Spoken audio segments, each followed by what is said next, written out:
भैया उस घटना के पीछे समर सिंह का काफ़ी नाम आ रहा है जोर से, जो समर सिंह भी भोजपुरी इंडस्ट्री से आते हैं। हम ये चाहते हैं कि भैया निर्दोष अगर कोई हो तो वो भी बेचारा फंसे ना।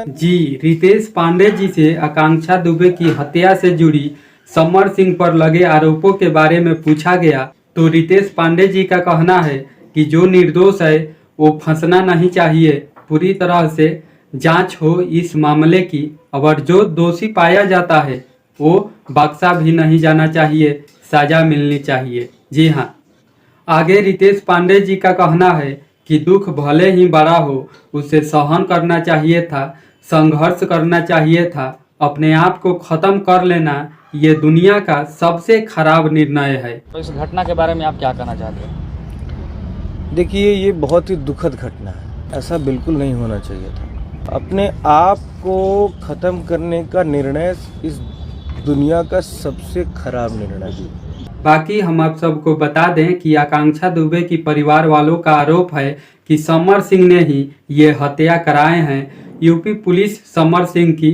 खोज कर रही है। समर सिंह अभी भी फरार हैं, नहीं मिले हैं। उनका मोबाइल जो है अभी भी स्विच ऑफ बता रहा है। आप सबका इस पर क्या कहना है कमेंट बॉक्स में ज़रूर बताइएगा।